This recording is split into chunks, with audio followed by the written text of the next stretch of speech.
And we're back with another episode of the Lakers Fast Break podcast. It's Gerald Glassford coming right back at you here for the Lakers Fast Break. Pop Culture Cosmos, where we cover the latest news and trends in pop culture. Am I not on? Am I not on? Hello. Hello. Hello. Hello. Hello. I am on. I am on. It's Gerald Glassford. I gotta love.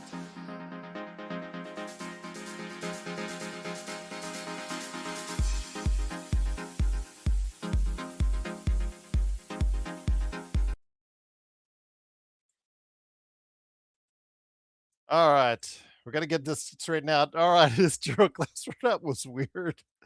Love technology. Love it, love it, love it, love it, love it. Is Gerald Glassford coming right back at you here for the Lakers Fast Break. Pop Culture Cosmos, where we cover the latest news and trends in pop culture each and every week, twice a week. Uh, that was a win is a win is a win. It wasn't perfect, but it is a win. It is Gerald Glassford.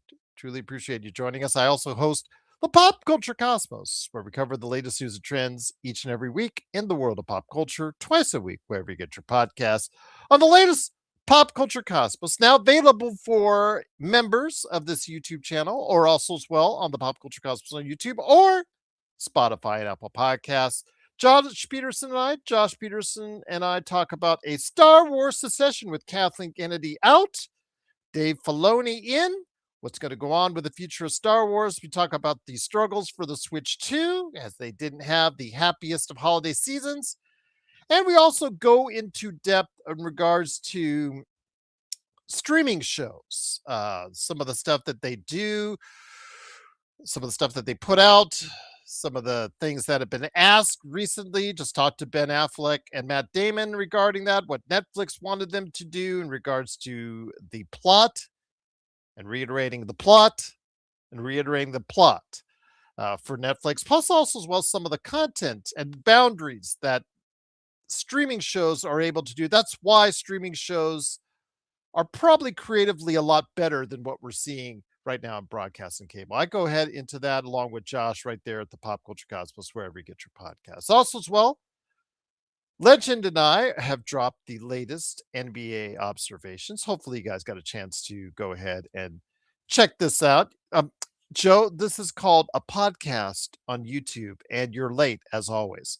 But it is, of course, the NBA Observations Show. Hopefully, you got a chance to check it out. It's now available for video and audio purposes on YouTube and wherever you get your podcasts.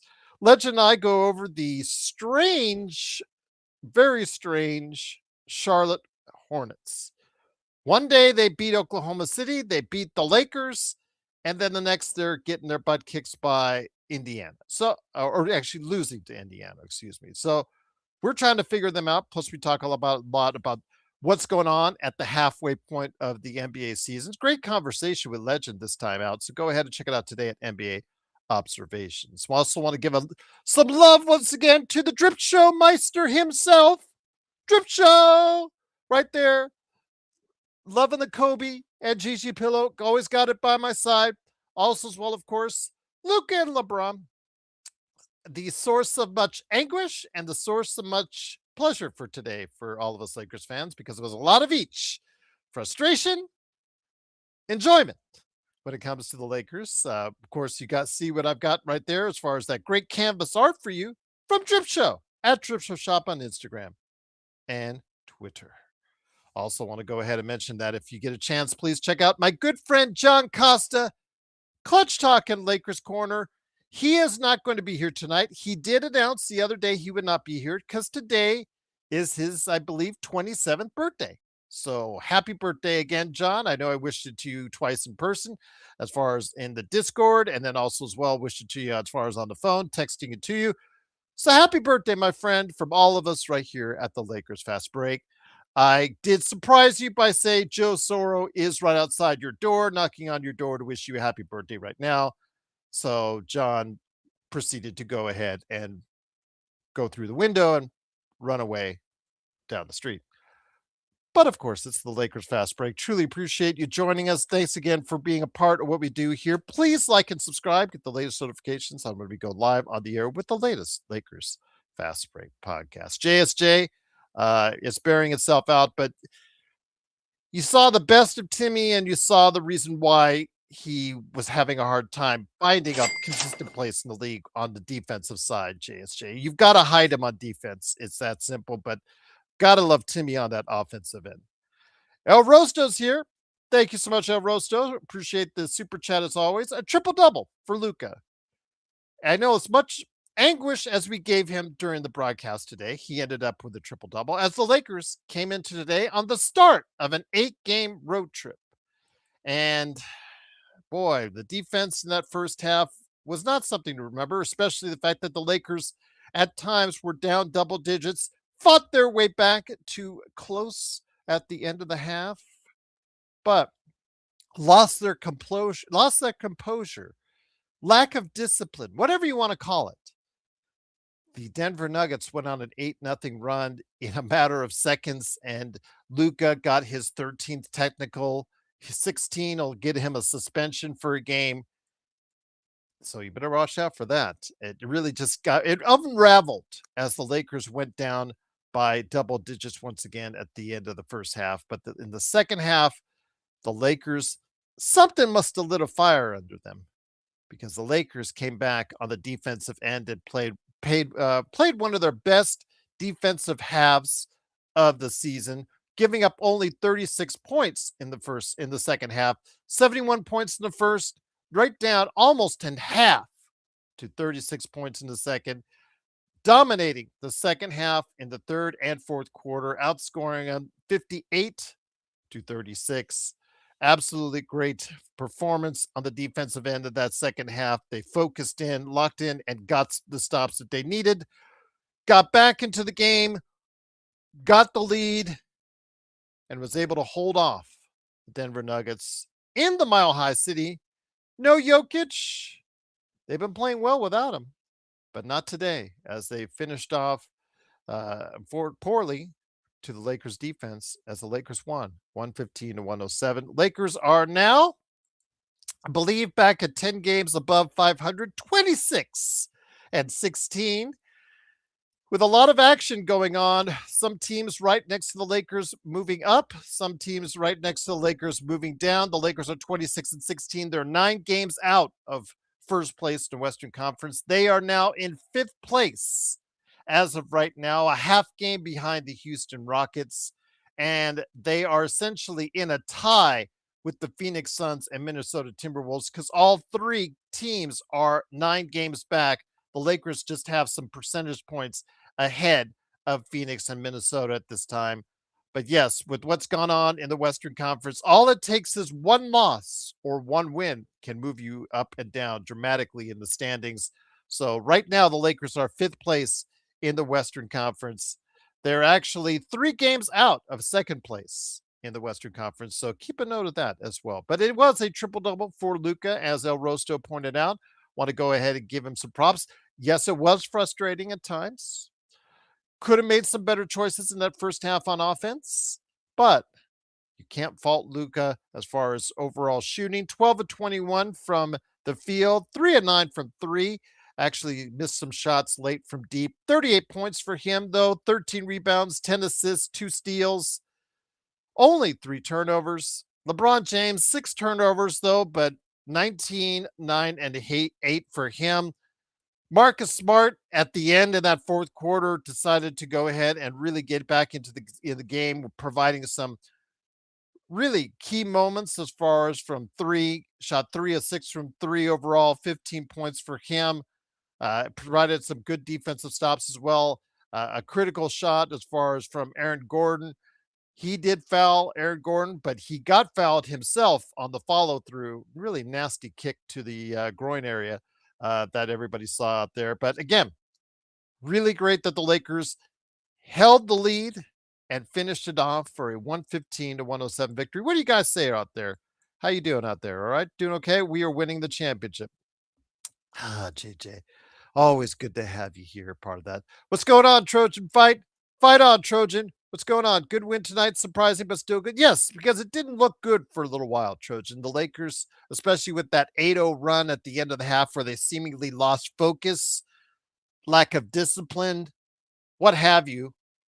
They went to a 14-point lead, I think, from they were it was a close game to a 14-point lead for Denver at the half. And I know a lot of people out there were kind of troubled by what we saw. I was troubled by what we saw because of that just fact that you gave up so many points in such a small amount of time. It was just really not the way you want to go ahead and close out your halves. But again, the Lakers didn't pay for it.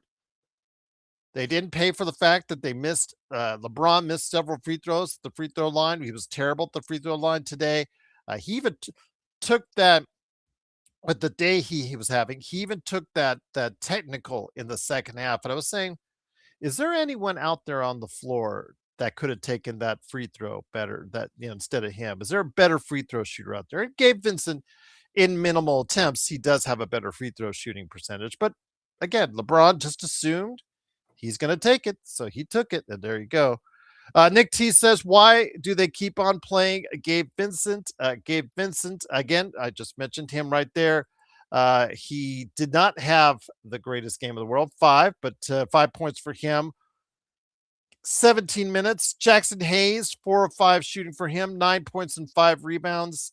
DeAndre Ayton only gave you 15 minutes, 4 points, 8 rebounds. He did get hit in the eye, so I hope he will be okay. Drew Timme, everybody's flavor of the month, this guy who I said that, like to see get some minutes to, has been getting some minutes as of late. 9 points for him on 4 of 6 shooting, 3 rebounds. This is his opportunity. He is someone who has bounced around the league. Again, one of those guys that is just looking for an opportunity.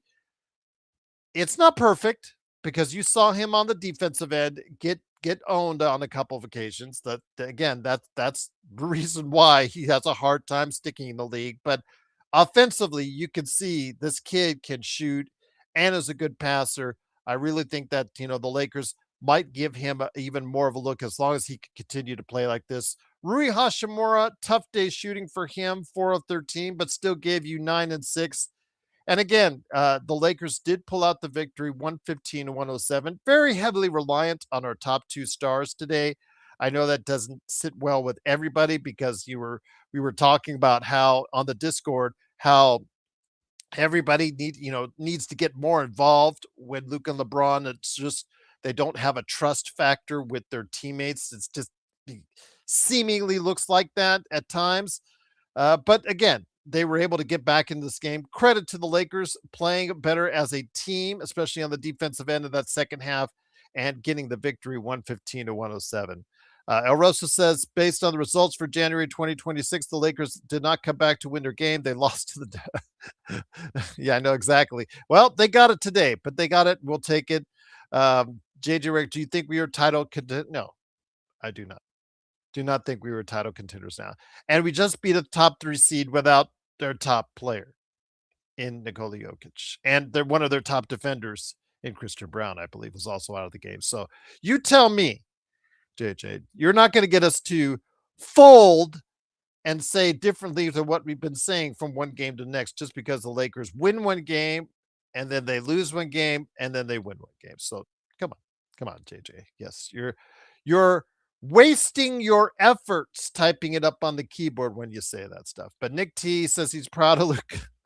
When Nick T says something like this and he has not been on the Luka train, it tells you. Now, Luka, again, in that first half, I wish he would have, kept his composure more.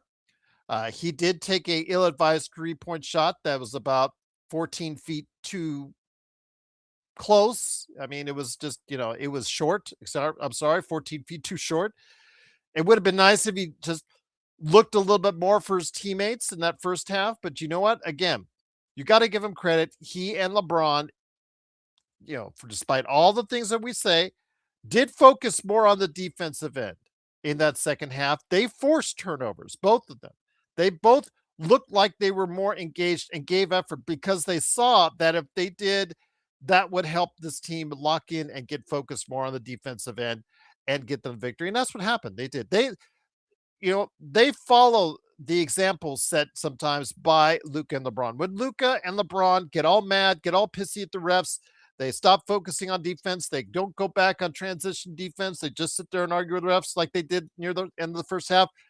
That's what happens. The rest of the team just really just loses their focus as well. And that's what happens with that late run in that first half, which was just so irritating to watch. But I think whatever was said at halftime by either JJ Redick or what was said at halftime by LeBron or Luca, maybe to themselves or to their teammates, really helped them lock in. You got to give credit to the entire team for focusing in on the defense on the second half and really getting the victory tonight. Again, a good victory indeed. It is, of course, 115 to 107. The Lakers are 26 and 16, back to 10 games above 500 and fifth place in the Western Conference. Again, it is, of course, Gerald Glassford. Thanks again for watching this thing. Michael says, Timmy time.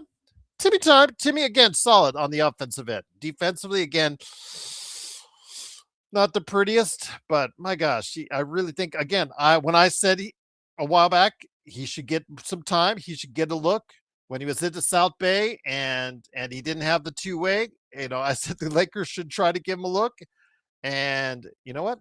They did, and he's been good so far. He's been good. He's been promising, and I'm hoping he's going to give the bench some consistency going forward. Your search said that they shot like God in the first quarter. Denver did. Yes, they did. They did indeed. Stefan says, "What's up going on, Stefan? Message me what time you said you want me on your show. You haven't come to agreement on the time, so let me know what times you're available tomorrow. Shoot me a LinkedIn on that. Thoughts on the All-Star voting? Is AR going to make it as a reserve? I don't know because that month-long injury, Stefan. My guess is he does, but maybe as an injury replacement. That's just my guess, is because he's coming back. And if you didn't hear the news, JJ announced earlier today that whoever said that the All-Star break, that he was out to the All-Star break, man, they're smoking something because JJ, the injury was always they were going to reevaluate it at the end of this month.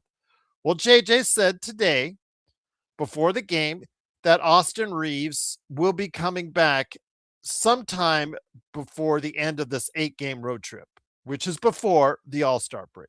Well before the All-Star break. Kurt Affair, what's going on, my friend? Hopefully all is well with you. Craig, what's going on? Always great to have you aboard. Timmy there for bench scoring strength. Absolutely. Again, for one of the most, in fact, the least scoring bench in the league. And then again, some of that is because Smart and Laravia have had to play a predominant amount of games in the starting lineup. So I get that. But for the least and worst scoring bench in the league, it's always nice to have some type of influx of someone who can provide you with some points. And Timmy does that. You've just got to make sure you have defenders, Vando, other defenders out there, Smart. I don't know if you call Vincent a defender at this point, but you've got to have defenders out there along with Timmy. But if you can hide him on the defensive end, you can get some advantage because he is a good, highly skilled, not a highly, but he's a well-skilled offensive player. All right, once again, it is the Lakers fast break. JJ said, Gerald, you act like this is just a win. It is just a win. It is just a win, JJ. Get a grip on yourself. It's just a win. You beat a Denver team without the best player in the world and the best player in in this decade. So, yeah, it's just a win. It is, of course, Gerald Glassford. Truly appreciate you joining us. Isaac says, any trade rumors floating around? Well, I was going to get into that because, everybody, we heard the bad news in regards to Jimmy Butler. Jimmy Butler tore his ACL last night. I saw that. It was just absolutely just a tragic, where he planted his leg and his foot, just very tragic when he blew out his knee. And at 37, that's going to be a very long and tough road back for him, especially at his age.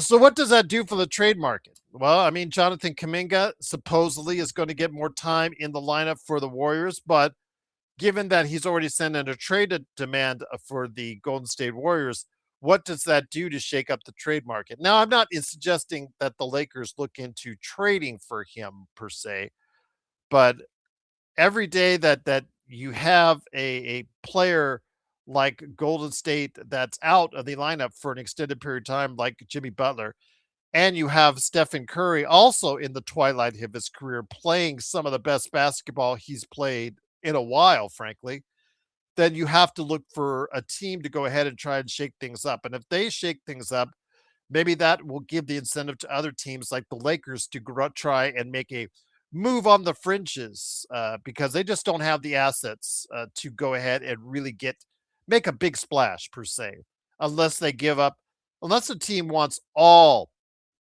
of their expirings and then the first as well. There's really not a whole lot the Lakers could do to get a substantial upgrade right here that will help them out immensely, bridge that gap between them and OKC at this point in time. Okay. Current Affair says, "Hey, searching ever go Lakers. We can be down 20 every game and win." I don't want to make a habit out of that. You all forget what I want to make a habit out of that. Indeed. Well, look who's here. Looky who is here. It's a good man indeed. You got to go ahead and check him out today for his company, Sinblades, sinbladeswithY.com. He also is the host of the Joe Soro Experiment. It is, of course, Joe Soro. Joe, first half, again, a lot of issues and nitpicks we've been making for a long time regarding this team and the players. Second half, whatever was said, they followed because they locked in defensively. They outscored the Denver Nuggets. What was it? 58-36. Took over the game in that fourth quarter and never looked back. Yeah, the end of the first half was a nightmare. The memory of not allowing anybody to shoot comfortably doesn't seem to be sinking in with the Lakers. They don't learn their lesson from. Sometimes is it a discipline issue? Sometimes I just got that feeling when I watched that 8-0 run. Just a lack of composure. I think it's just laziness. I think the NBA player in general is a lazy player, and it's frustrating when you see them play the way they played in the second half and go, is there some reason why you don't do that? Like every game? Is it you get paid a lot of money to do that? What is it really that taxing? So I thought that buried them, to be honest with you, because that's usually what ends up burying them. When I thought so too. Yeah. However, and I haven't had a chance to really, when you're watching the game, the first run, you're not really paying attention unless you specifically are zoned in on a couple of guys here and there and you're just paying attention to them. I don't know if not having Ayton in there was a huge advantage or it was just a combination of Denver not shooting well and maybe Jackson Hayes playing that well on defense. I have to go back and look at it after the show. The nice part about tonight's game is Denver visibly looked like they thought they had this game. And then all of a sudden they started pressing when they started missing shots while the Lakers were making shots.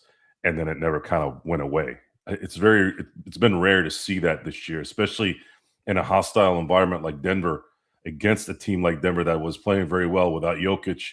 Well, tonight you realized why Jokic is an MVP. They needed Jokic. And one of the reasons why Jamal Murray isn't a perennial all-star, you can watch today's game and realize why. He's had a habit of being hurt, and I get that, but games like this is when you're supposed to make sure that you make a shot that matters. And he's hit a couple of game winners on the Lakers. So I should say he's made a habit of making shots when it matters. But tonight is more indicative of who he is normally, not against the Lakers. It just so happened that he did it with the Lakers tonight, which was the first time I'd seen him do it. It was a nice win. I'm almost in that area where it was probably one of the best wins they had this year, which that second half was one of their best defensive performances of the year. Yeah, it was. I think what helped was the fundamentals, man. I mean, they were not. I saw 2 and 3 guys under the basket on missed shots, and it was almost like because that was there, you didn't have any catastrophic offensive rebounds that hurt you in the second half. What It hold just me is it's like Toronto against Toronto. Remember that Toronto had no size tonight. Denver had no size because both Valanciunas and Jokic and Braun were out of the lineup. yeah, I mean, I don't care who's in the lineup.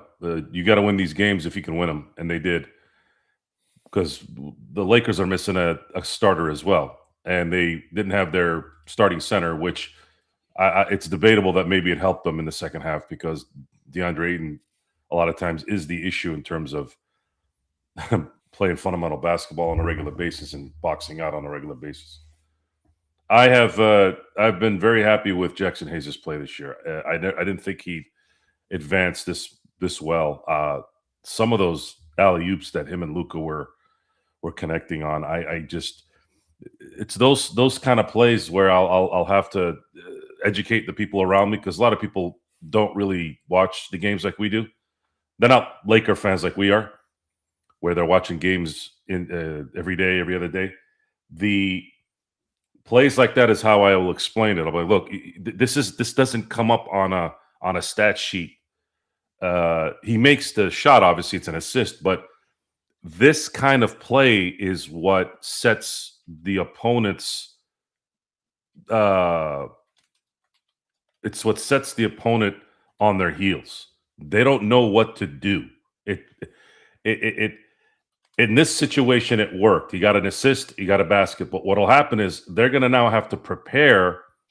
They're going to have to prepare for that play, worrying about that play. And even if Luka's not shooting in an instance, that might open up a play where Luka gets the ball next, and now they're worried about an alley-oop, and then Luka might throw it to LeBron, and LeBron has a clear path to the basket. Or it becomes a hockey assist where LeBron gets the ball from Luka, and then all of a sudden somebody dives, and then boom, it's a basket. Basketball's it's very when you have someone as high IQ as Luka is, a lot of times you're not going to understand that IQ if you're an idiot, which most fan bases are idiots, even Laker fans. That is something that I've been trying to teach people around me. And of course, it's just conversation. It's not like they're probably going to retain it. I always judge people by whether they like baseball or not in and around me, right? Even family members, friends, doesn't matter. When I hear somebody say, "Oh, I don't watch baseball, it's too slow," I'm if I'm in the right mood, I'll probably say something like, "Well, it's a pretty intelligent game. Slow people don't usually like baseball." Then, of course, they'll get insulted and they'll huff and puff, and then I'll have to follow up with, "What are you going to do about it?" And then they'll shut up. So again, it's fun. I like doing stuff like that. The Lakers are 26-16 now. I like 10 games over 500. That's kind of always been the sweet spot. It's almost like when I see an 8-point game or an 8-point lead. I like 8-point leads and above. It's always been that number that always clicked for me. So the 26-16, the trade deadline is hovering here, closer and closer. February 5th for everyone out there. And we're going to have a show, I'm sure. I'm going to set up the day for us to I don't know if anybody remembers last year I think we were on I think I did 12 hours. We did a lot. I think we did 12 hours. Yeah. And that was with me not having a show too. But of course it's not what it used to be either. I don't know if there's going to be a lot of movement this year. There's been some word now that Chicago is feeling out a little bit of Zion Williamson. Michael Porter Jr. has been a discussion a little bit today going to the Lakers. He's going to continue, and also Golden State, and especially with the Butler injury after that. Yeah, I thought Mike Dunleavy Jr.'s zinger on Kuminga against Kuminga today in the press conference was pretty good. There was a reporter that asked him, "Is there a demand? Something about demand with Kuminga?" And his response was, "Well, there needs to be a demand if somebody wants to demand something." And I thought that was a pretty good kind of shot at Kuminga. And I'm actually really tired of hearing the word Kuminga. Kuminga's not that good for all this pub. I think athletic guy, but Yeah, With the Lakers, I'm okay, he's a yeah. 32% three-point shooter who, yeah, it doesn't play defense or doesn't focus on the defensive end. That's the Lakers don't need that. The Lakers don't need that. So, but I wanted to ask you, I want to get really quick back to Jackson Hayes because I know there's something Isaac said in our chat and truly appreciate the chat out there.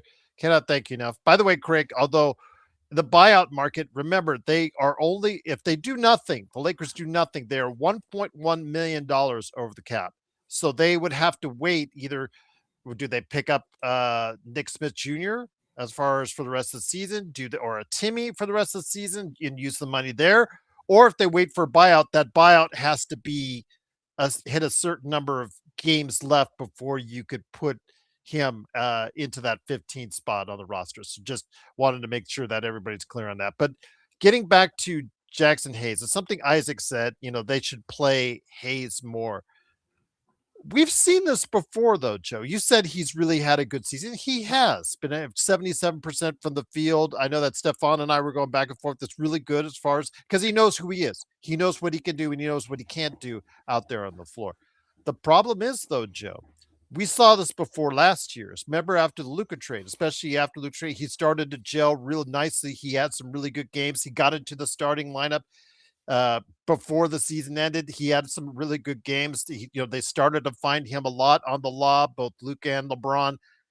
And then it all went awry in the Minnesota series. And the thing I'm saying is, okay, 23 minutes tonight. I think that's the sweet spot for him. I think 15 to 25 minutes a game is the sweet spot for him. When you put him more out there, then the cracks, I think, start to show up a little bit more. That's what I'm trying to say. I think 20 minutes a game is a sweet spot for Jackson Hayes. Yeah, 20 minutes, 2025 is really his max. He's a relief pitcher. He's not a starter. Relief pitchers aren't going to, with all due respect to Mr. Will Klein, he connected with the baseball gods for about 4 innings in Game 3 of the World Series and made it happen. But that's a rarity. That doesn't happen very often. That happened on necessity and it worked. But Jackson Hayes is a relief pitcher in basketball. If you start pitching him more than an inning at a time, which in this case is more than 20 to 25 minutes max, you're gonna see why he's not been who he probably was touted to be at the beginning of his career.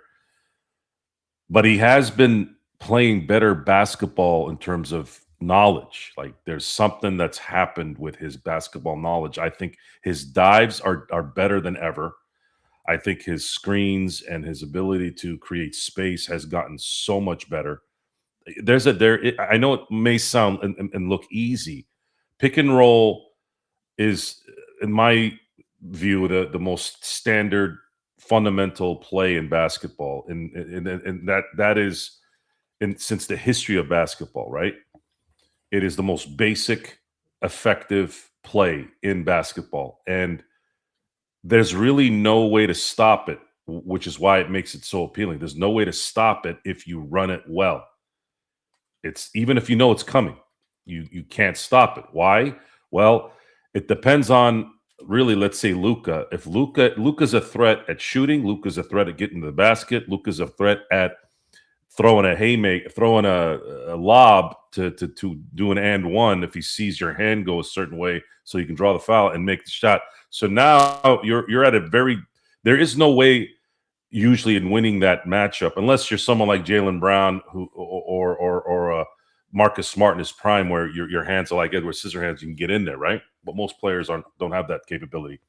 But if you're dealing with that, it's very easy to leak out for a guy like Jackson Hayes, who's athletic, because he makes up so much ground on the vertical. It's like, well, you're screwed. Like, you're not going to run the pick and roll with LeBron most of the time in that case, at least not right now. But with Jackson Hayes, because he can jump out the building, there's so much more area for the ball to go to make that play effective. And in terms of his ability to create space and his ability to dive in a timely manner, it's creating that play, and it's creating that play in a very efficient way. his defense is gotten better. Not elite, not really, really good, but it's been a problem. He's causing some problems, and it's easy when you're playing the Nuggets without Jokic because they really don't have a center. You know, it's Spencer Jones. I know Aaron Gordon's a wide guy, but these guys are not. They're not really bigs. Yeah, So they didn't have 14 feet of center in there tonight. yeah, so this is part of the process of taking advantage of the matchup. And they did very well in terms of matching up with what Denver had. As soon as Denver stopped making shots, as soon as Jamal Murray went into his non-effective phase, which again he usually is always effective against the Lakers, but tonight he absolutely disappeared in the second half. DeAndre Ayton did not return to tonight's game. He has a patch on. People are joking, like I mentioned in the post game, that he looks like a pirate right now. So I don't know what the status of his eye is. Nobody said other than the fact that he did sit out the rest of the game after he got hit in the eye. But hopefully it's minor and that he can come back on Thursday against the Clippers. But again, it is the Lakers getting the victory tonight, 115 to 107. They're still in the thick of it in the Western Conference. Joe, it is very like last year for the Lakers. It's very dicey. One win can take you up one or two spots, and one loss can bring you back down. So the Lakers fly their way back from the Mile High City back to LA, where they face off against the relatively still hot LA Clippers. Your thoughts, my friend, because again, we've passed off and joked about the Clippers almost all season long until they started to make their run. They've looked better in recent weeks. They're now in 10th place in the West. They're in the play-in, Joe. I know that's not much, but again, they're one of the hottest teams in the NBA as the Lakers go into the Intuit Dome on Thursday. It's good that they are because I don't want Oklahoma City to get a top 4 pick. So now that they're in the play-in, could make the playoffs. Hopefully, they make the playoffs. Not that now that keeps them out of the lottery. So yeah, I'll be secretly cheering for the Clippers so that Oklahoma City doesn't continue to add talent, especially in a draft that's got some really good players, and of course, getting a top 4 pick. You might as well wrap it up for the next 5-10 years because Presti's not going to pick a bad player. He may not pick a superstar, though, but he'll pick a damn good one. He's got a track record of that, especially in that second round. And he could pick up a star. This is a guy that never had a first overall pick yet, and I know 2 and 3 and 4 picks are pretty high, but we're talking about he doesn't really miss. He just doesn't miss. He doesn't miss because his evaluations are top notch.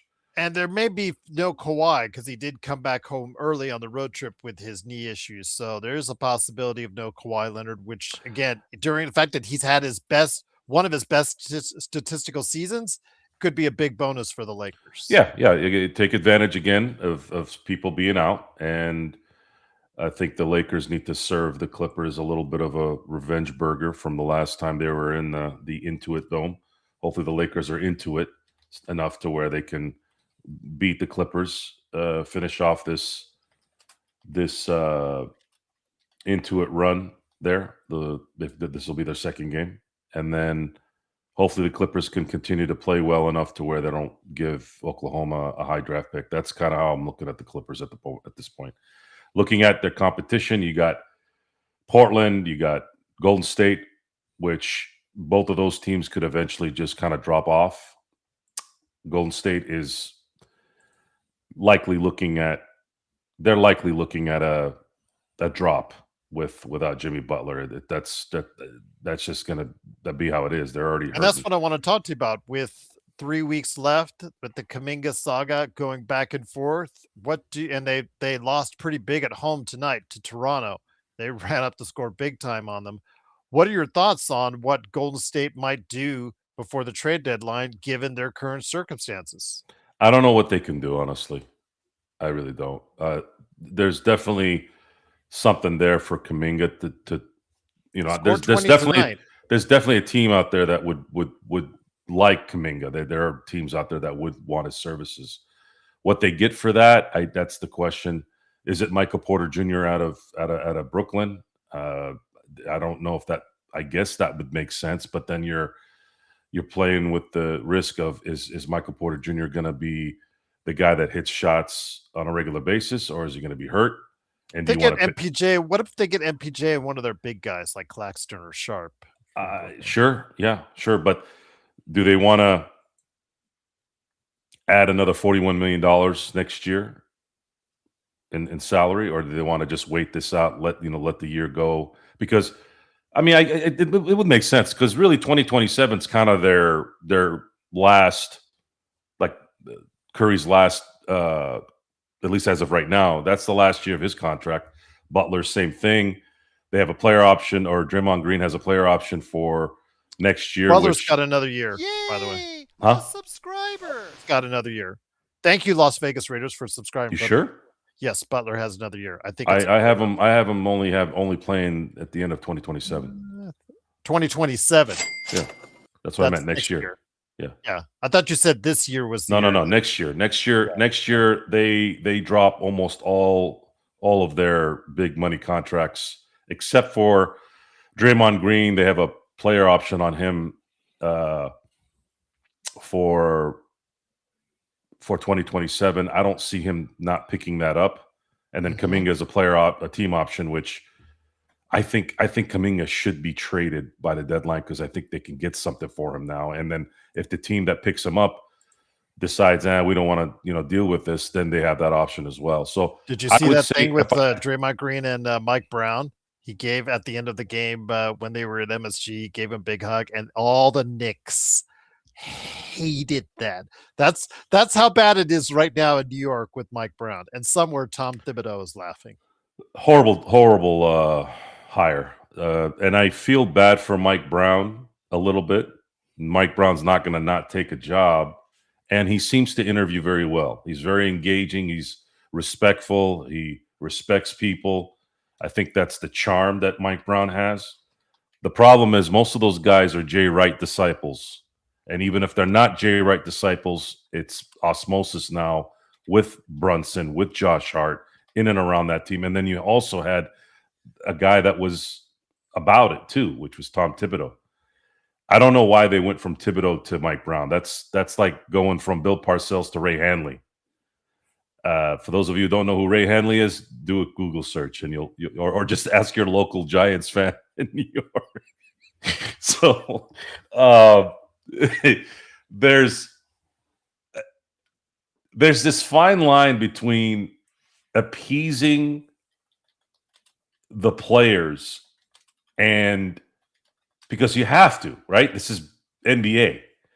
The NBA has always been, and it always will be, a player first league. Football, you can get away with being a team league because there's so many guys on a team, and if you just get one good quarterback, you're going to be successful, right? In baseball, we had this discussion numerous times. No matter how great you are in baseball, whether you're a pitcher or whether you're an everyday player, you only have so many opportunities during a game to make a difference. It's not like you can just keep putting Ohtani out all 9 at bats, right? Mm-hmm. So, but in basketball, you this is as player driven as any sport has ever been, and because there's only 5 at a time, right? It's in a team sport. This is it. So, New York,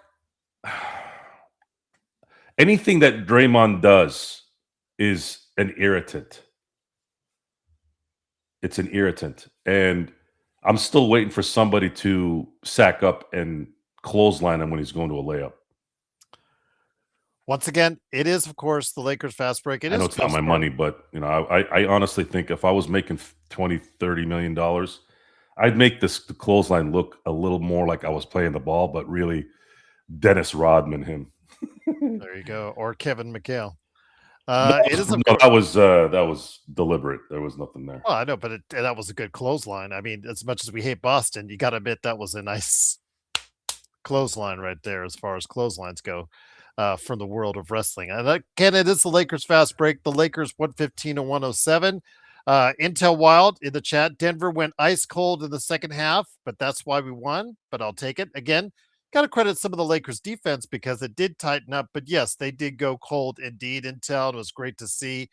Robert Wheeler is back in the chat. He's asking you, do you like the fact that Marcus Smart is a wild card on offense? He was 0-4 in the first half, and I believe he was 5-6 in the second half, 4-5 in the second half, including 3 triples. So he helped the Lakers. He was the only other player besides Luka and LeBron in double figures. He says he thinks it's super beneficial to have a player who can break the scouting report for most teams who prefer to leave him semi-open. In other words, erratic. This is his whole career, Joe. One day, he's never been shy about taking shots, but one day he's hitting them, and the next day he's not. And today, in the second half, he did. In that fourth quarters, primarily, he did hit his shots. That's really what it is you cross your fingers and hope that he's going to hit that corner 3, which he did tonight. Mm-hmm. Those corner 3s are what sets everything up for LeBron and Luka to open up the lanes and allows those lanes to be free enough to where you can get those nice dives by Jackson Hayes in those pick and rolls with LeBron or Luka. Press, what is it? Drop coverage. Our good friend Angry Coaching always talks about drop coverage. Gerald, tell the crowd what is your feeling on drop coverage? Just handing them a free shot. Just basically, it's just you're giving them a free open look. This is not a legitimate description of this, but I call it the one player zone. That's really what it is. Drop coverage is deadly if you can shoot. And if you can shoot, it still will allow you to play good 2-on-2 basketball or navigate through the defense. So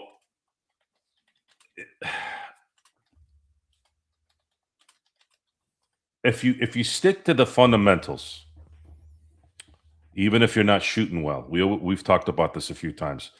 The reason why we're always screaming about fundamentals and why it's kind of out of whack in the NBA these days is the fundamentals never change. So if we're talking about someone like Marcus Smart made his living being fundamentally sound. You cannot be a great defender. Even if you're not the great defender you were 4 years ago, you still have the memory, the instant memory of how to fundamentally set your body, set your mind, set your focus on the guy you're guarding. That's why I liked Marcus Smart coming here, because those guys are very rare, especially for a guard to win a Defensive Player of the Year. Gerald, do you know who the last guard was that won Defensive Player of the Year before Marcus Smart won it in 2021? It's been a while. I'll give you a hint. He played in Seattle. Dennis Johnson? No. Gary Payton, 1996.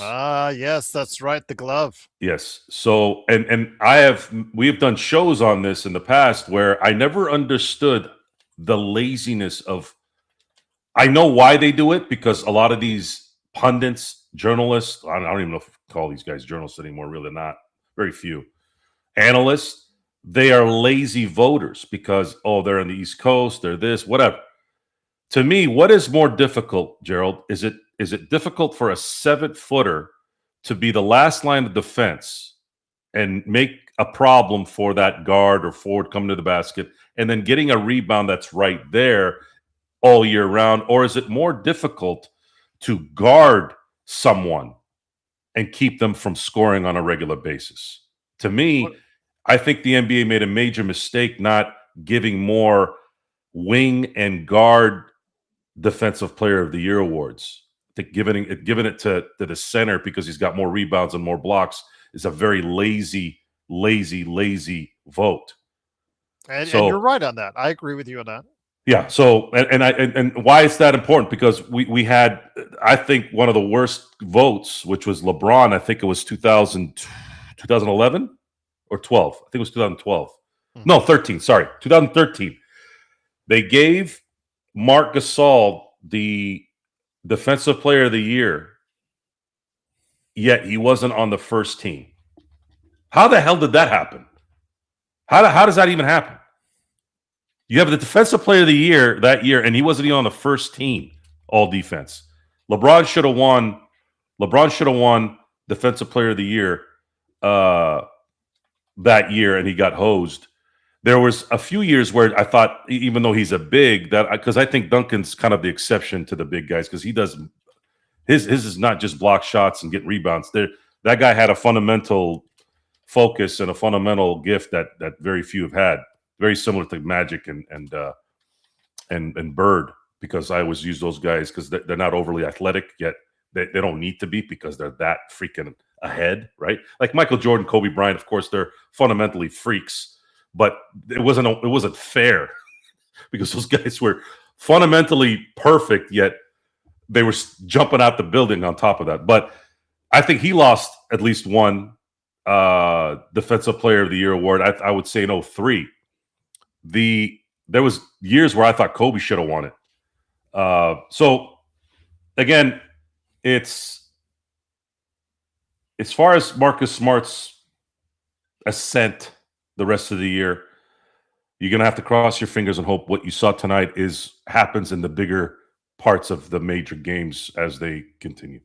Well, again, I said during coming in the season, I didn't want to commit to him in the starting lineup because I was worried about his health. And early on, his health was an issue, but I got to give him credit. He's been out there sometimes for the best, sometimes not for the best because there are plays which make you scream, I cannot believe he did that. Because we talk about Vando sometimes when he makes those bonehead plays. So does Smart from time to time. And again, these are things that when I reached out to Boston specialists or people covering the Boston Celtics to talk more about Marcus Smart. These are some of the things that, again, it comes with the territory when you have a Marcus Smart on your team. Question, though, was brought by JY. I want to make sure it because you always love touching back on previous eras. Better defender overall, Marcus Smart or Michael Cooper? I can't make that assessment. I didn't watch Michael Cooper play as a grown adult. I've seen footage of his ability to, with his length, very. He was the best defensive player on him. I'd say if Larry says that's the best defensive player, a lot of times I take those comments with a grain of salt. But although Larry Bird's that guy doesn't have any salt, that guy's legit all the way through. If Larry Bird said that's the best defender he's ever had, then you can't get away with not saying Michael Cooper. He was a pest on defense. I'll just leave it at that. I mean, again, I prefer the guys to. I think maybe this is more an aesthetic thing for me. I like the way Marcus Smart looks. He looks like a Rottweiler. He's got a gigantic cranium that looks like he can destroy you with just his head. But that's my only. I've seen him play numerous times. That's the only knowledge I have. But if Larry Bird says Michael Cooper, then it's probably likely going to be Michael Cooper. And Michael Michael Cooper was also a specialist on top of that. See, even though they didn't shoot a lot of threes in the 80s, he was one of the few that did shoot threes, and he was very effective there. So he was, I'd say, one of the first of the 3 and Ds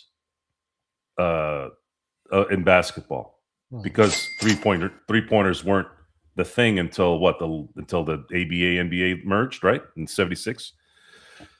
So the 80s were kind of a little bit of a stepping stone to the three-point culture, and then the 90s a little bit more, 2000s a little bit more, and then obviously it took off when Steph Curry made it a pageantry. Want to go ahead and mention again, the Lakers did win 115-107. Lakers 26-16. Intel has a question for you, Joe. Joe, you down for some shots? Oof. Sure. Where do I rank Kobe all time? This goes back from our previous show. I rank him in my top 5. I am MJ1. I'm probably going to lean Kobe. What did I say before? Kobe 2 or 3? I think 2. I'm a big Wilt fan. I really want to put Wilt as my number 3, and then LeBron 4, and then 5. It changed. 5. It changes by the day for me. Kareem, West. There's Larry Bird. There's a ton of people you could put at number 5. But I'm a Wilt guy. I'm sorry. I just loved his dominance. I have not. No one ever in statistical history of the NBA has dominate for a period of time like Wilt did. So I'll leave it at that. But Intel says he's watching from behind. So should I say yes or no? Yeah. Joe says yes. Okay. He's watching from behind, so wanted to make sure. Also, Gerald, I heard that Joe is bandwagoning with my Rams. If the rumor is true, tell him I'm welcome him to the Rams. No, he gave compliments to the Rams the other day, but that's the best you're going to get with the Rams. So just don't push Do your us luck. a favor, cool bro. Push the off button on your phone and your computer. Oh, it is, of course, the Lakers winning tonight at 115 to 107. Lakers are playing I'll be next. back. You got it. The Lakers are playing next. Appreciate it again, Intel. Thank you so much, Intel. He is getting the paraphernalia needed for some shots. Shots. He is taking the shots this time.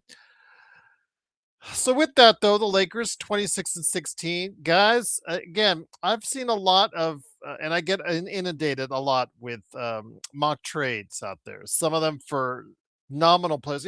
That's the thing. If you're going to make a trade, if you're the Lakers, and and you send over mock trades or whatnot, I'll read them all. But think about it for a second. Going after players that are like bench players on other teams or players that aren't getting any time on other teams, they might have some promise on your team. They might give you a little bit of a boost, but they're not going to be a huge factor in the Lakers, playoff run per se. With the Lakers' limited number of assets outside of expiring contracts, they do have 5 trade swaps. They have 1 first-round pick. They have 1 second-round pick. Essentially, what can they do this upcoming trade season realistically to get a player that is going to move the needle? And I know that Andrew Wiggins' name has come up repeatedly. He doesn't have the greatest contract in the world. It's right around $30 million, actually high 20s for the next couple of years this season and next season. So again, your mileage may vary. Again, I've heard back and forth on that as Joe's taking some shots of JD right now. But again, is there anyone realistically or any ones? Because realistically, I think the Lakers need any ones, not just anyone that can really come in there and make the difference up for what the Lakers have right now. Cool Bro says, Gerald, the Rams, are you and Joe going to become Rams? No.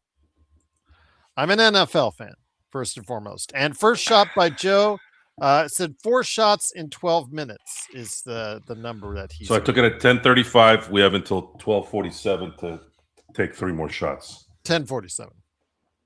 So remind me, guys, while I talk. Okay. Cool bro. Die.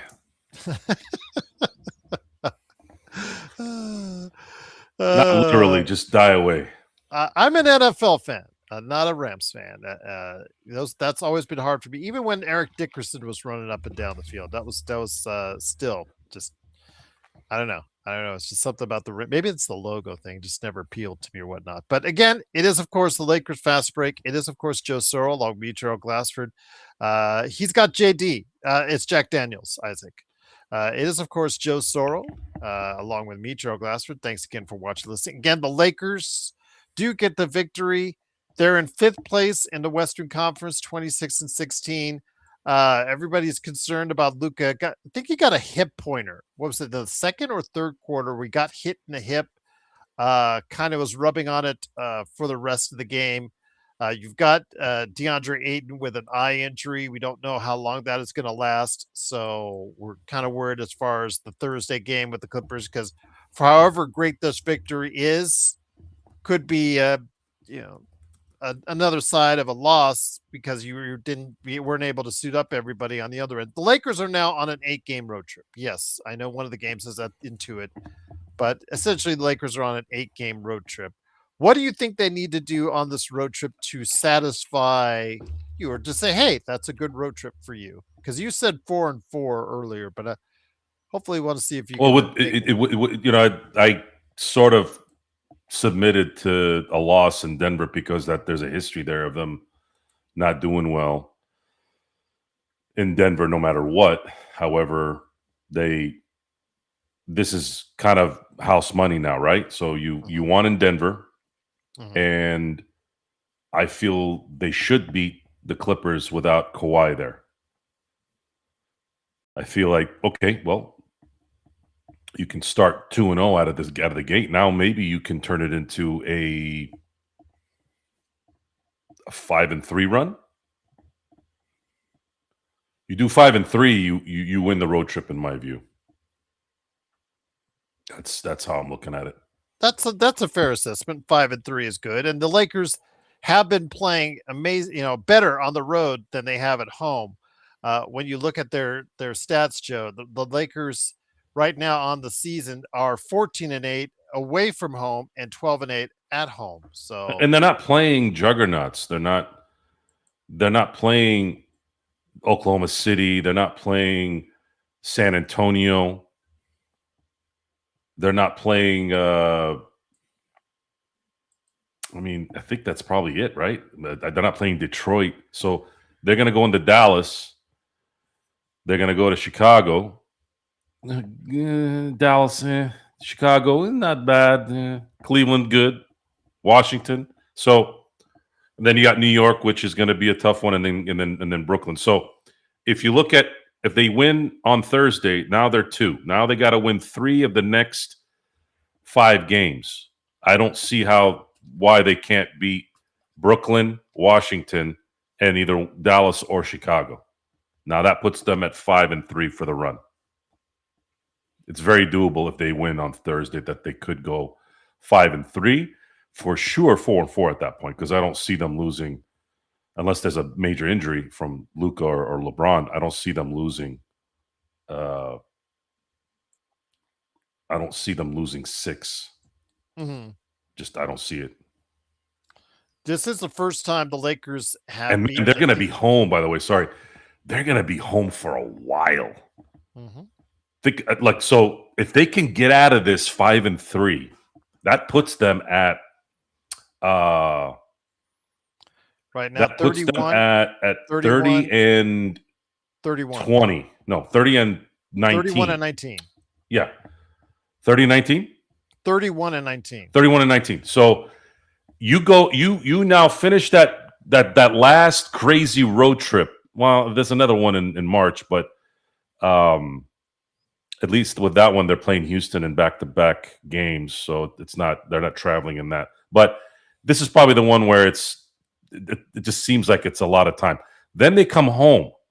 They come home from March 6th. I'm sorry, February 5th. And then the All-Star game is going to happen, right? In between the 12th and the 20th. So from February 5th until February 25th, they don't go anywhere outside LA.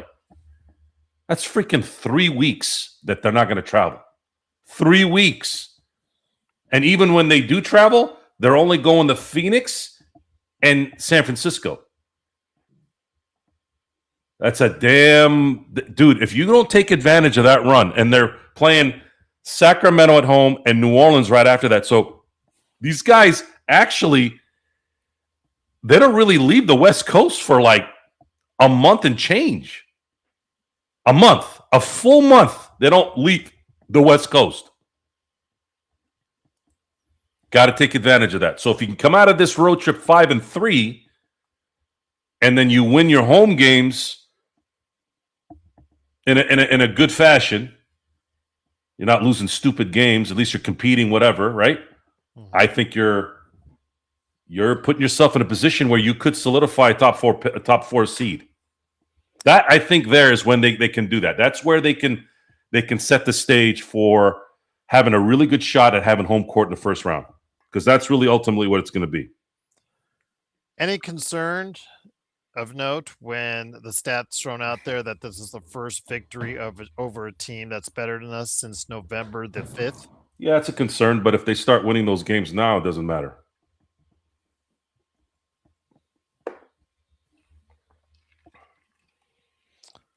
Again, Joe adds that number 2, or is that number 3? Yeah, that's number 2. Time went by quick because I was talking, but hey, son, what's up? It's it's always going to be on eggshells. They'll lose the next game and then everything goes to hell, right? Then they'll win a game and then we're excited. This is the life we have to live. The return of Austin Reeves may need an adjustment too. I don't know if it's going to mean losing games that they should win, but there will be an adjustment. And JJ did announce that Austin Reeves will be back at some point during the 8-game road trip. So, guys, whoever said, again, I will reiterate this again. Some of you guys were like spreading stuff around there that he was. No, they're not. There was some posts that he was going to be gone for another month. The original from Shams was a month from his original injury. That's what I go off of. It's the official report was that they're going to reevaluate him in a month from his original injury the day after Christmas. And so I went off that, have been sticking to that, and it looks like it could be even better news because he may be able to come back, which is right around a month. It's right around a month is what it will be when he comes back, which is always good news. I'm going to say this. With you too, Darth. I'm going to say this. I don't believe that Rob Pelinka will keep his job regardless of what happens this year. At some point, he will definitely be out of the job of what he's in right now. But what he could do is he could maybe allow himself, if this is something he wants to do, is stay with the organization in a different capacity, even if he has the general manager tag, just not player personnel stuff, right? And draft stuff. Just, again, being a general manager, much like how Mitch Kupchak was when Jerry West was in charge. Input a little here and there, but ultimately the decision is going to be made by the player personnel guy or the VP. What we need as Laker fans for Rob to do is he needs to get one more guy at the very least at the deadline where it doesn't compromise the cap for when they need to go out and get free agents, either this year or next year, and someone that can actually help the team in a way where you're like, whoa, this guy's going to really, really help get shots in, play defense. I have no idea who that is. No idea. Zero. We've named names. We've done a lot of that stuff, but it's just not. If he can bring that to the table and give the team a little bit of a shot, it could mean the future with him staying with the Lakers. And this is all, again, I'm just kind of thinking out loud here. Joe is lucky I'm like at the halfway mark. Otherwise, Joe would be hammered by now. What does that mean? So that's number 4 you're going to have right now, right? Because you just had 3. Yeah. There you go. It was 10:47. Was the 12-minute mark. So I know Isaac wanted some Quattro. Salud. There you go. I know you. It's number 4. Intel number 4. I know that he wanted some juicy rumors. Writing for Bleacher Report, Eric Pincus has named the Lakers as a realistic landing spot for Herb Jones, Jonathan Kuminga, and Triple J, Jaren Jackson Jr. You could do Triple J this year before his contract extension kicks in. It's I think around 35 right now. Jonathan Kaminga, again, he's on that weird 2-year contract because of what he had to deal with as far as the situation between him and Golden State. Herb Jones, his contract, I think, is in an extension or remote already. I'll have to check and see on his contract. But I would say of the three, Joe, realistically, who of those three are the biggest possible target that the Lakers would be interested in getting of those three? I think the only one that makes sense from a effective standpoint would be Triple J. And that would be Jaren Jackson Jr., by the way, guys, in case you guys are confused. The Herb problem is Jones, he by the is way, is making about 14 million, and then his extension kicks in. yeah. Here's where things get interesting. Rich Paul wasn't a completely useless in terms of his assessment of bringing in Triple J, because I had mentioned that a few weeks earlier. I just didn't include Austin Reeves in the deal. I want you to imagine this, Gerald, because I did think about this recently. How would a team of Triple J, Luka, and Giannis look? Oh, that would look great. Because the thing is, you're not relying on Triple J. If you're not relying on Triple J, Joe, and you're using him as a third option, that's a great third option because of all the different things. We've seen the talent that he has. You saw him going against Ayton when they were playing those back-to-back games, what this kid could do. But it seems that he underwhelms so much because he's only averaging like 18 or 19. See, this kid should be averaging 25 every single game with his skills. He should be rebounding a lot better. He can block shots. He can do those type of things. He can shoot from distance. He has so much in his skill set, but yet doesn't do as much as you'd like. And it's kind of frustrating in that way. But if he's your third option to a Giannis, Luka trio, I'm in. I'm in for that. I'm in for that all the way. Yes, and that's something that I thought about. That's something I thought about, and this is why. Oh, by the way, Stefan says you do two more. He said, "Are you chipping in?" Saying if he does two more, chip in 25. Stefan, I just asking that because that's I'm already sweating, and it's not hot over here. Does Stefan want to drop 25 more for 2 shots? Yeah, I'm getting confirmation that he mentioned it in the chat. So I was like, Stefan, are you still there? Just let us know here in a second. So it's so this is where this came from. It came from a couple places. Number one, it comes from that's how you build around Luka, because then the other two positions are going to be yes. Okay, give me. Let me finish what I'm saying here, and then we'll go ahead and go with it, Stefan. Thank you. When we talk about construction of Luka's run, there is no better run. There's no better start, in my view, in having your perimeter and your paint have elite defenders. Giannis is an elite defender at the perimeter, and then you have an elite defender in the post, in the paint. You are now building the two huge pillars of a Luka run team. Now, the other two positions need to be snipers. You build a legitimate big down low that can play defense, and you have a player like Giannis who's a two-way player, right? And you have two snipers. You are going to see Luka destroy teams. And, of course, Giannis will destroy teams as well. Imagine a Luka Giannis pick and roll. Guys, Giannis can dunk from the dotted line with a half a step, not even a full step. Imagine a pick and roll day in and day out having to deal with that. Because he's got Inspector Gadget arms. Giannis has Inspector Gadget arms. That guy's just he wouldn't even have to dunk. He could even lay it up. How many dunks is Triple J going to have? How many of those screens that he's going to create for Luka that's going to create what we see with Jackson Hayes with him? Because he's athletic like that. Maybe Jackson's a little more athletic, but he's pretty athletic too. So imagine how much effort he's going to want to put in on the defensive end when he's getting easy shots given to him by Luka. It's It's the perfect building block.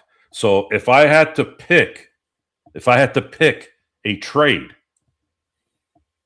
and I don't know, I don't know what Memphis would want. If they really are insistent on having Austin Reeves, probably not. This looks like the Lakers are married to Reeves. Everything points to that. If the reports were correct, reports said that there were 20 teams that have inquired about Austin Reeves, and the Lakers have turned them all down. So it just looks like they're in the Austin Reeves business. But can you get Triple J for expiring contracts? You do have enough in the expiring contracts to get him, yes. Or you can get a third team and make it a little bit easier. But in the end, if Memphis is willing to give up Triple J for more of a salary dump, there's a definite chance that the Lakers could get him because they do have enough in expiring contracts. And if they have a third team that's involved, then maybe Memphis can get something out of that while that team also gets something from the Lakers. That's kind of how that plays out. And then now you have kind of the first building block after Luka to show, hey, this is where we're going to go with this next phase of this, hopefully this next run of championships. Because Triple J is a young guy. He ain't going anywhere. What's up, Black? How you doing? John told me to send his regards. He is not here tonight because it's his birthday. He's 26, Gerald. 27, I thought. He's going to turn 27 this summer. So this is how you build a young... Oh, I thought you meant John. I thought you meant John Costa. No, not John Costa. Triple J. I gotta take my 2 shots for 25 All right, bucks. Stefan, he's doing it. He's doing it, Stefan. Once again, it is the Lakers fast break. Again, if Triple J is here, if he's your third option, I'm all in. If he's your second option, I'm not in. Because we've seen already how that goes in Memphis, and that has not gone well. He just It's not about options here. This is about an elite defender down in the post. Again, if he's your third option behind Luka and Giannis, I'm all in. I think basketball's past the first, second, third options now. It's more fluid now. Well, you have a lot of guys on the team that are just shooting threes now. Whose option is what? Well, on the Lakers, who's open. There's on the Lakers. There's a clear 1, 2, and 3. Is there? I think so. It just depends on who's on the floor. Are you going to put LeBron? So if you put LeBron, AR, and Luka on the floor, you're thinking Luka's the one option, right? Mm-hmm. And then LeBron is 2, and then Austin is 3. Austin often supersedes, and that's my point. Is it's very fluid. It's not set in stone like it used to be. Again, if I'm just saying, if the guys who are getting the most touches are in order, Luka, Giannis, and then Triple J, then I'm all in on that. If Triple J, as we see in Memphis, is more of a priority for you offensively or overall, that's what you've already seen the results of that in Memphis. And I'll leave it at that. But yeah, again, it's a good option. Herb Jones, again, a lot of people talking about him because he has not been playing a whole lot in New Orleans as of late due to injury, but maybe they're just holding him out, what have you. But he is a high-level defender that a lot of people are interested in. Craig says, is this Karen Allen and Raiders of the Lost Ark taking shots? It could be, Craig. It could be. Great scene. Great scene. I love that whole scene. And then, of course, everything catches on fire. But the way that they patterned how they got the fire to go in certain directions and whatnot in that scene. Spielberg did a good job with that. Man, I'm sweating, man. Jeez. Joe did it. Yeah, he did it, Search. Right there. No more shot calling, guys. No more shots calling. He's had enough for the night. Again, it is, of course, Gerald, Lakers Fast Break. Truly appreciate you joining us. It is, of course, Joe Soro. Enough shots for Joe Soro. Don't put him through anymore, please. Again, thank you for watching this. JY says, what's the worst that can happen if the Lakers don't make any moves? Well, the worst that can happen is either an injury or the Lakers just, as you saw over the course of the past 6 weeks, JY, they could continue that slide. The defense gets worse or the defense stays where it's at for most of the time because we don't usually get these kind of second half efforts like we saw tonight usually the Lakers who came into the, I guess tonight in the 20s in defense, it could stay there and the Lakers could continue a free fall that puts them into the play-in. But, again, what do they really have as far as assets they can go ahead and go there?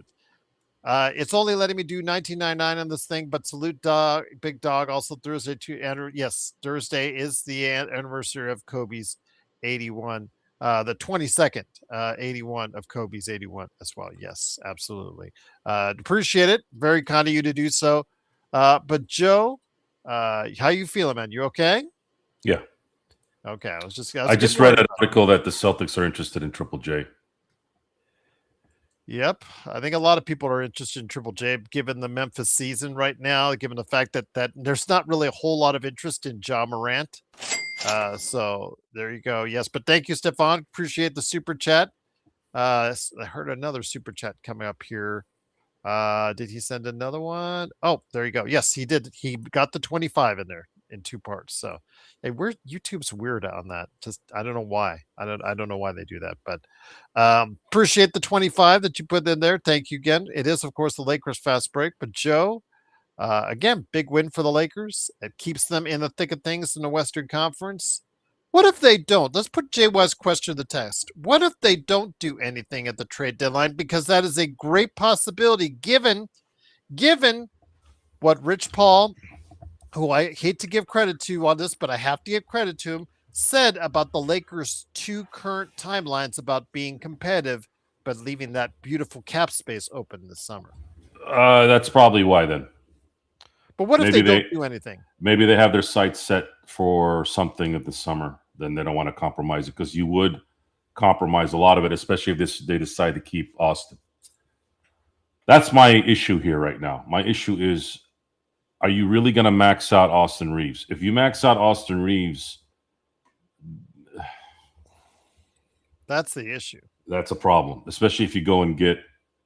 You're not going to do that if you get Triple J, though. Even if you don't max him out, even if you give him a $200 million contract, which is not maxing him out. I don't think Austin should make more than $30 million a year. Okay. And I've come up on that because I was thinking 25.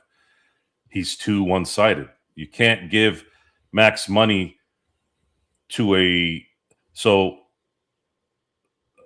Colin Cowherd said, when you give max money to a very good quarterback, not an elite quarterback, your team is stuck because you can't better the team around him enough if you're not elite, because you've got so much money allocated to a very good quarterback. That guy can't take you over the hump typically if you're paying that guy max money, elite money, when he's not elite. He doesn't cover enough deficiencies in the other spots that they can't afford to get because he takes up most of the money.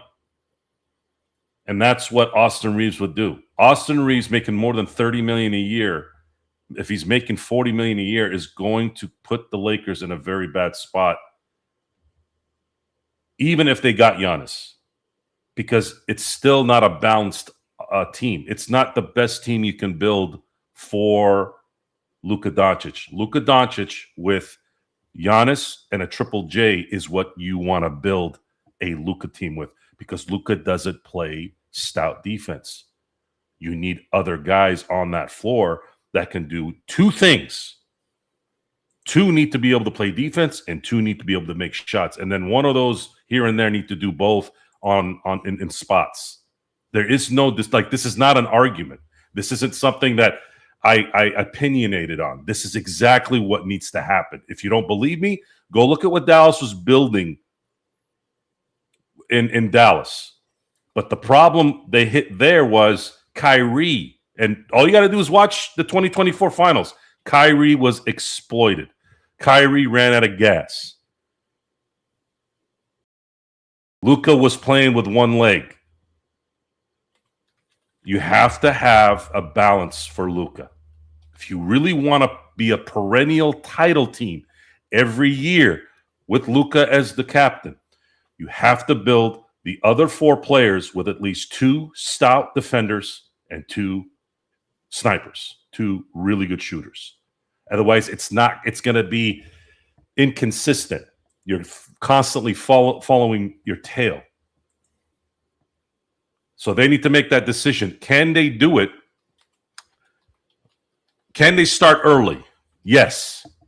If you can make a deal that makes sense for a Triple J, yes. Triple J is 26. He'll be 27 in this summer. And in basketball, in the NBA, the sweet spot, and it's like this in baseball too, the sweet spot is in between 28 and 32 for a basketball player and a baseball player. That is the sweet spot. That is the prime window. And you would get somebody that would match Luka's window. Now, Giannis is not in that window. Giannis is getting out of that window, but Giannis still has value because of his athletic ability, because of his God-given limbs and ability to, fast fiber stuff. Like, he's a freak. He is a freak. He's a Greek freak, not because it's a charming name. He is. He's a freak. He can make a layup from the free throw line. That's how long he is. So that guy's game fits perfect with a point guard like Luka.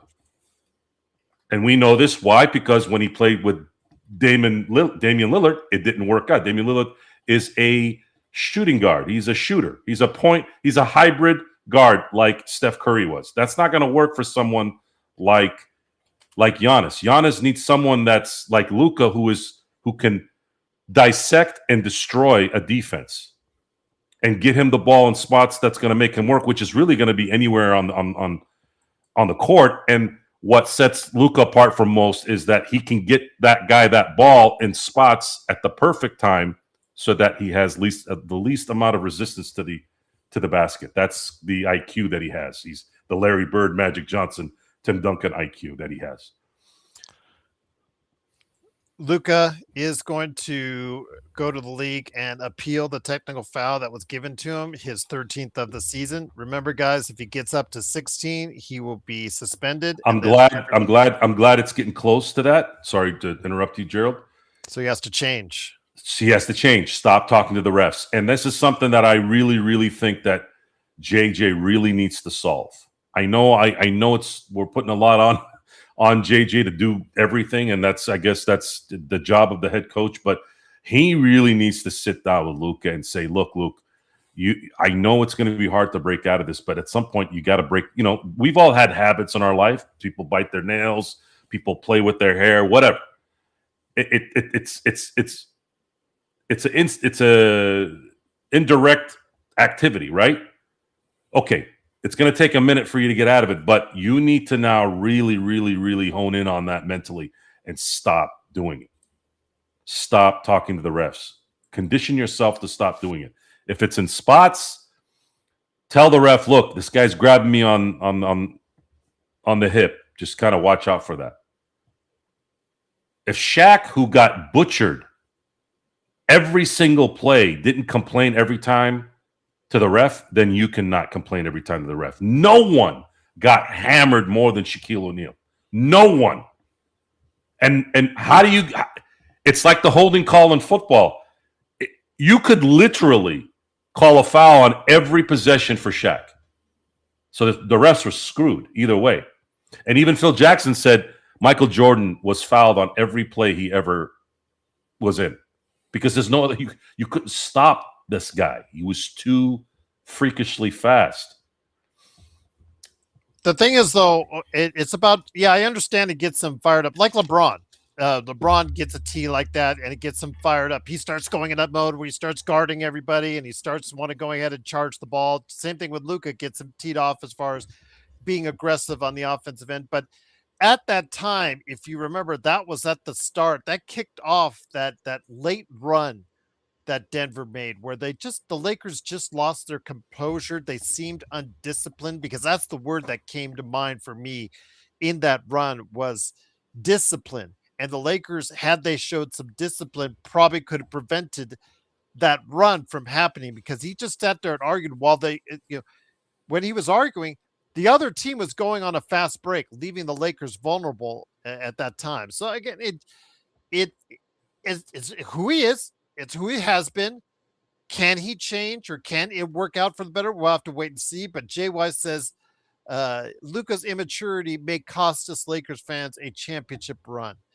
Do you have thoughts on that, G and Joe? Again, when you bring a guy like Luka, you have to bring who he is and all of his good and bad things with him. And these are some of the bad things that we are now seeing on a regular basis. The thing is, can he rein those in when it matters the most? I don't think it's a maturity. I think it's just him reacting. Immaturity to me is Got a Draymond. temper. Draymond Green is the one that's immature. Dennis Rodman was immature. There's a difference. I don't think it's immaturity. If anything, it's detrimental because now you're at your 13th tech, and they'll probably rescind it just because they don't want to lose Luka, right?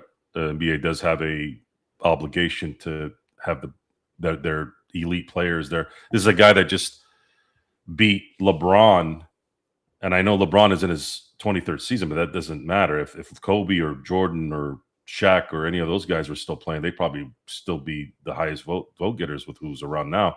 Luka's the highest vote getter in the NBA in terms of All-Star. You don't want to lose that guy. Luka Doncic may be the only player of this next phase that could be transcendent in the NBA because SGA is not transcendent. Anthony Edwards is not transcendent. There's a chance that Wembanyama could be, but I'm not sure yet. There's been too much worry on him in terms of his availability. I'm worried about him. Not as much as I was worried about Porzingis, but I don't know yet. I have to see how that plays out. But as of right now, it's not really close. Luka's probably the most popular NBA player on the planet. Now, I'm talking about the guy that's in his prime playing. LeBron is still the face of the NBA because he's LeBron James. But I'm talking about the next phase. The next phase, when LeBron is not there, it's Luka's league. And it could be Wembanyama's. I don't think it'll ever be SGA's unless SGA like wins 4 in a row. But I don't know. Steph Curry's in there too with like LeBron. Like it's still LeBron and Steph because Steph got voted in when he had no business being in there. Should have been Anthony Edwards in his spot. But Luka's the guy. Luka's the next guy. And someone's going to have to sit there and tell him, listen, you're in the largest stage in basketball. There's no larger stage than LA, the Lakers. Boston doesn't want to hear that, but it's the truth, and Boston deep down knows that's true. So once again, it is, of course, the Lakers Fast Break. Truly appreciate you joining us. Once again, the Lakers do win 115-107. We'll be back for a show on Thursday night. Excuse me, Gerald. Stefan, the NBA does that, and this is not just the NBA. It's the media. So I've had this discussion the last couple of days, actually, with some friends. The anointed. There's most of the journalists and most of the sports prognosticators, analysts, anal just in general, they are not very talented. A lot of them are not very talented, so they have to get clicks, and they know they know based off of just knowing how to troll, knowing how stupid people are, and how they're moths to the flame. They create that narrative so that they can get you to be there, get you to click, get you to discuss it. What are you talking about? Kobe Bryant's the next Jordan. We heard that. I heard that in the 90s. This is the next Jordan. Some people took it as, wow, really? And some were like, what the hell are you talking about? LeBron James has been in the GOAT discussion for a good, decade now? It's been about a decade when he started winning when he won the 2016 championship. And now what you have is you're going to have for the first time, I think, in a long time where you're not going to have a lot of the GOAT talk anymore. The guys like Luka, guys like Wembanyama, SGA, those guys are not in that area. They're not in that Jordan, Kobe, LeBron area. They're just not. So that discussion is probably going to go away for a while. Wembanyama could be a big man discussion if he ends up winning 4 or 5 championships. They'll probably start talking about, is he better than Tim Duncan? Like, that probably will be the start. And then if he wins 5, 6 championships, then you're like, hey, is this guy in the Kareem area? Like, is he Kareem Abdul? Is he better than Kareem? That's probably what's at stake there. As far as Luka's concerned, I don't really know if he'll ever be in the GOAT decision. I don't think he ever will. It just he'll be definitely in the point guard area, but he'd have to win a lot. He'd have to win 6 championships to be in the Magic Johnson area. You can't get in the Isaiah or well, even Isaiah, he was sort of not even really a true point guard. He was kind of like the first of the hybrids. But he's not going to get into that Magic area unless he wins a lot of championships, especially in LA. Yeah. So yeah, it's a wasted discussion at this point. Before we head on out, though, I do want to mention that, of course, go ahead and hit up Joe Soro on his YouTube channel, Joe Soro Experiment. Plus, also as well, of course, we'll be back on Thursday night after the Clippers game. But before we head on out, I wanted to get Joe's opinion. The Baseball Hall of Fame opened its doors for another 2 entrants, one with a kind of checkered past as far as with Carlos Beltran and dealing with the fact that he was, with Houston on those memorable teams, that kind of circumvent the rules. And also Andrew Jones, again, great player in his 20s, but he fell off like a cliff as soon as he hit the age of 30. I've been advocating for Steve Garvey for a while. Again, that's pretty much a dead point at this point. I don't expect anything at this point, but Andrew Jones is a career 250 hitter. That's where we're at, Joe. That's where we're at. I'm sorry, 250 hitter? 252. I'm sorry. I don't want. Who's this? Andrew Jones. Andrew Jones went in the Hall of Fame because of 10 Gold Gloves. He went into the Hall of Fame much like how Ozzie Smith went into the Hall of Fame. Okay. And I'm not against it. Okay. You're just not. You have to be the best, and arguably the best at your position. And Andrew, it's not Andrew. It's Andrew with the it's DR. not Andrew. It's there's a harder. Andrew, or it's DRUW. Yeah, it's so Andrew is arguably one of the greatest center fielders of all time, and that's with people. I saw Ken Griffey Jr. play center field, and that's Jim. Now here's where this opens up things. So Jim Edmonds is sitting there going, "What the right?" So I heard today on MLB Network that they've brought in some new voters because I think not too long ago Andrew was at like 8%. Yes. Right? So and it doesn't look good, Joe. It doesn't look good after he hit 30. I'm telling you right now, that WAR stat is starting to dominate baseball. It's bigger than any stat in baseball. I think that's a mistake. So you know who their new voters are. They're all a bunch of geeky millennials. So they went from one bad, stubborn boomer to now the freaking geeks. It's like why can't anybody ever balance shit out? Why does it have to always be overcorrecting?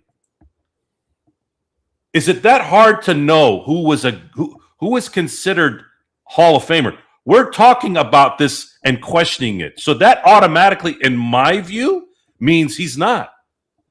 You're questioning it. You're questioning it. And what about Beltran? In my assessment, in my voting criteria, because you're questioning it, that likely means no.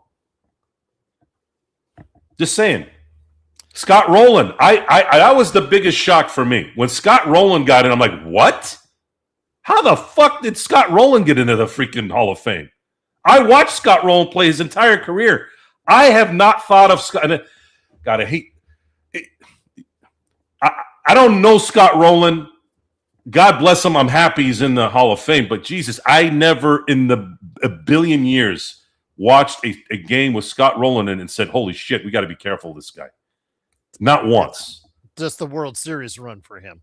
Okay, he had one. So Eli Manning had 2 runs into the Super Bowl. Take away those 2 years, what did Eli Manning do? He did dick. I have a feeling he'll get in because he's going to get in. He's a Manning, number one. His face is on every fucking commercial on the planet now. Of course, he's going to get in. But I'm not a big Eli Manning fan, and I love his brother, and I love his brother because he loves Eli. It's such a weird paradox there because his family's tight. I have immense respect to siblings who love each other like that, and I know that's supposed to be something you're supposed to do, but the man loves his brother, and I have like ridiculous when you love your siblings and your family, like it's different with me. Like I have a whole different mechanism in my head. Like I have a lot of respect for that. Now, So we went straight to Andrew Jones, but what are your thoughts on Beltran, given the fact he was part of that Houston Astros roster? They're basing it off of what he was doing in the early 2000s, not really so much that. Yeah. I think it's pretty clear where I stand on the Houston Astros saga. Some say it's because it's an easy comment to think that people own you, right? Oh, it's rent free. It has nothing to do with rent free. First of all, the Dodgers have won 3 legitimate championships to your 1, and I'm not going to sit there and listen to Joe Davis because he's been told to say this. Listen to Joe Davis wax poetic George Springer, knowing that Joe Davis is our play-by-play guy. And he's got to kiss this guy's ass because he's a company man, knowing that piece of shit knew what was coming at every home game in Houston, and the most important game of that series, especially the most important game of that series, because the Dodgers were up 4-0 and 7-4 in that game. The Dodgers win that game. The Dodgers win the World Series, and Clayton Kershaw takes home the World Series MVP. And guys like Yasiel Puig, guys like the Dodger lifer and Andre Ethier leaves a champion. All that got erased because of these cheating pieces of shit. But I don't think Beltran's they didn't put that in there, and it looks like no one cares. It looks like people have forgotten it, because I've heard more about the Houston championships the last year than I heard anything around 2020, 2021. Like, they're getting comfortable now. So now that's why the venom is starting to come out more. Oh, you guys are trying to forget what happened in 17. Oh, no. I'm going to remind you. I'm going to remind you every day. Every day. And you know how the Dodgers remind you every day? You know how they're going to remind you? They're going to keep getting the Kyle Tuckers, the Mookie Betts, the Freddie Freemans, the Edwin. I mean, come on. I mean, it's just more fuel for me to just really stick the fork in you. I want the Dodgers to win the next 17 World Series. And that's going to be the reminder. That's going to be the real reminder. I'm just going to be the guy that's messaging it. You guys want to start forgetting that title was legitimate? Okay, go ahead. Start forgetting it. Go ahead. Put in Carlos Beltran. Go put that midget piece of shit Altuve in the Hall of Fame.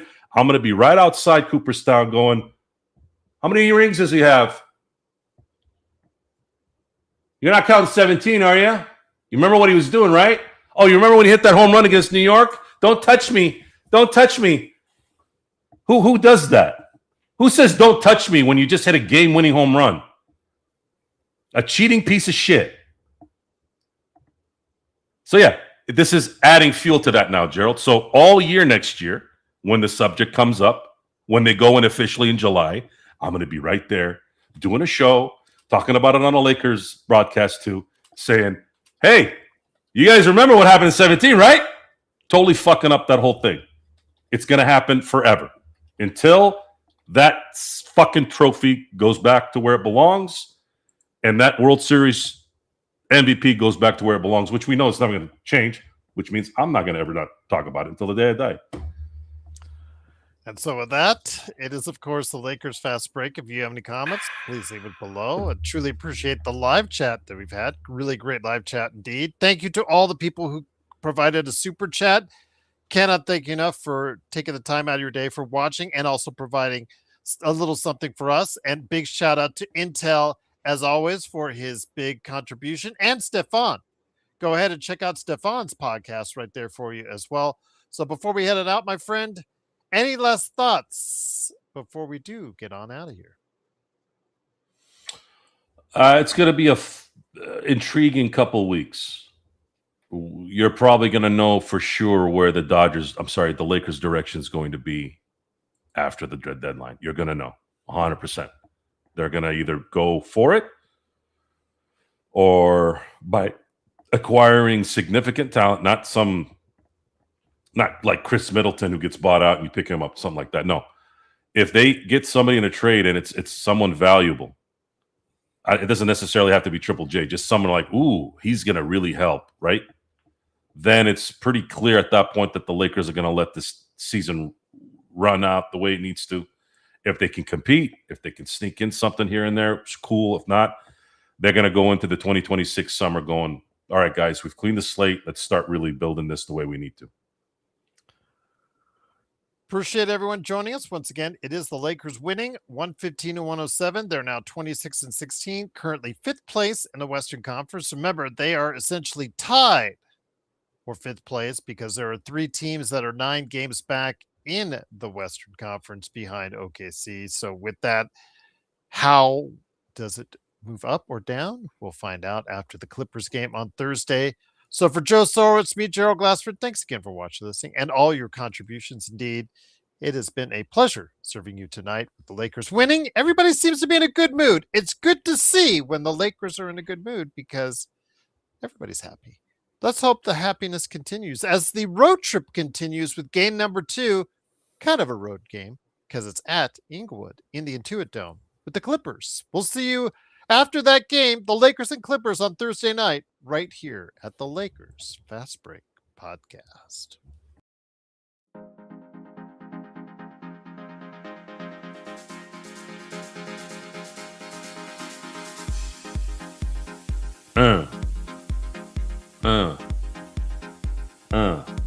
Where's Vari? Maybe Xbox chased him off. He was here earlier. Really? Yeah. No, he's usually Both hitting. were here earlier. He's usually hitting out. He comes in and out. He does? Yeah, he always comes in and then you don't hear from him. Okay. They